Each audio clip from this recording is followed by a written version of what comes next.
Hey there, I'm Jamie New, the founder of Smartest You, and in today's video you're going to learn the 7 main steps involved in booking a tour for your band or your artist.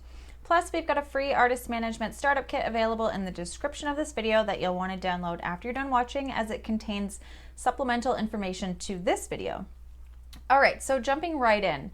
Step number 1 is to search for venues and promoters, and here's a quick little Promoters and Venues 101 in case you don't know.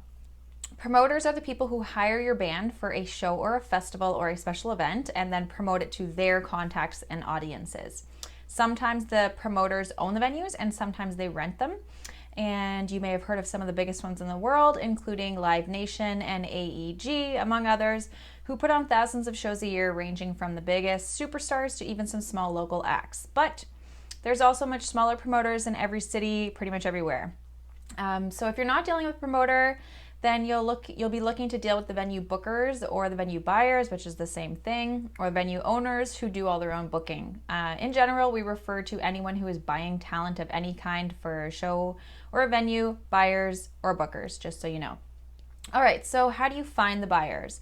Firstly, I always say don't try to reinvent the wheel. There are many artists and bands before you that have done exactly what you're trying to do, so just take advantage of that. I'm sure you're aware of other artists that can relate to your sound.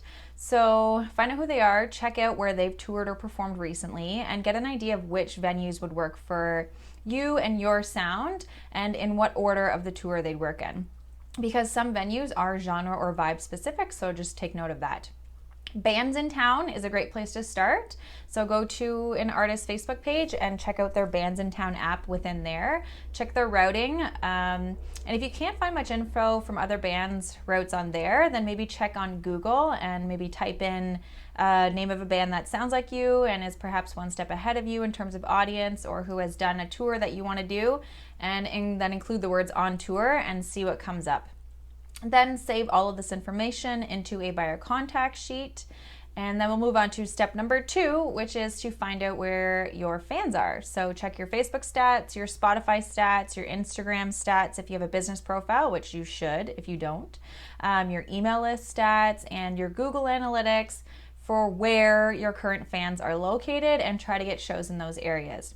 Each of those platforms has information showing you which cities your audiences are based, so keep track of that, write it down, and use it for information to help book your shows in those cities, which is actually something we talk about in another video called How to Write an Email to Book a Show or Tour, which I've linked to below this video within the YouTube platform.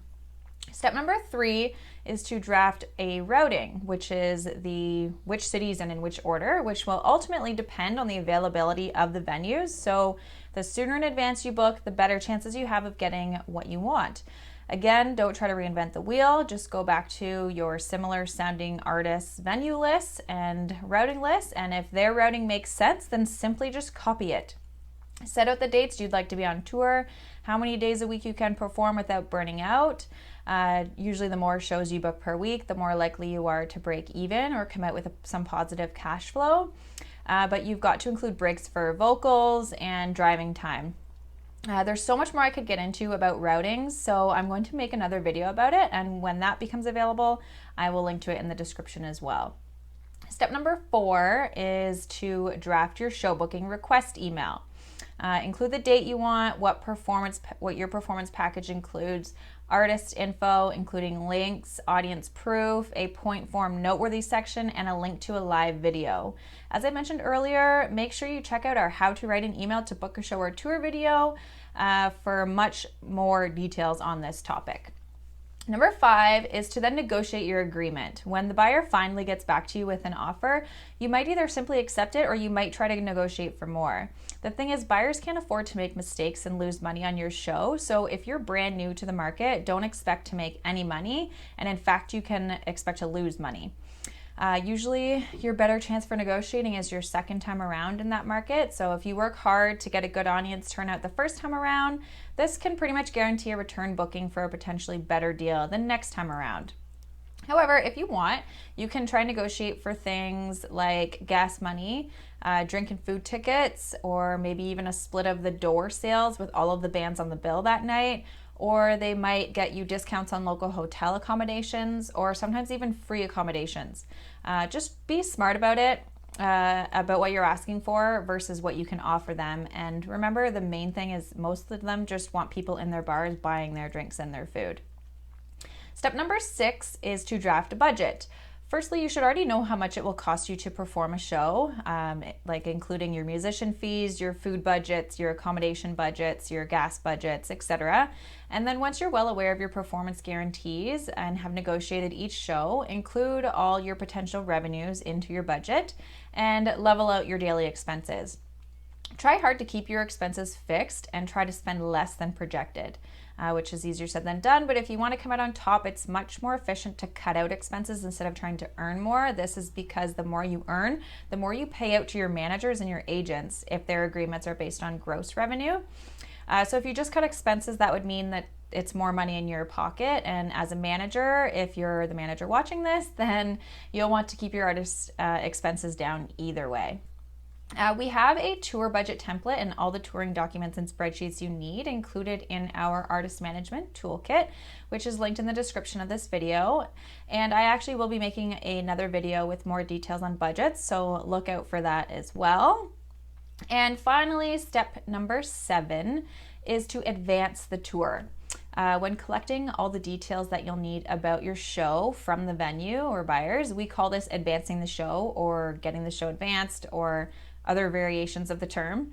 Some venues have standard advancing documents already made for everyone that performs there that include all of the information everyone needs. Some people will just give it to you over the phone. Some people will email it to you. Some will even wonder why you're asking. Usually these are the little guys who own coffee shops and aren't very organized or don't give two craps. But either way, the main information you need to find out is when load-in is, when sound check is, when your set time is, if there's parking information, if they offer the complimentary food or drink tickets or give you cash instead, which is called a buyout, how many people you can have on guest list, if they can pay you cash at the end of the night, if you are getting a guaranteed fee, if they offer accommodations or have discount codes, as I mentioned earlier, and who the production manager or contact person for your show is. You can also ask for tech info, including input lists and stage plots, or you give that to them and confirm all of that. Okay, so in summary, you've got find the buyers, find your fans, draft your routing, draft your email, consider negotiating, draft your budget, and then do all of your advancing. And we'll get more details on each of these topics to you in the future, so be sure to keep checking our channel for what's new each and every week. If you liked this video, give it a thumbs up, subscribe, comment with your thoughts on this video, share it with your fellow music friends, and as always, thank you very much for watching.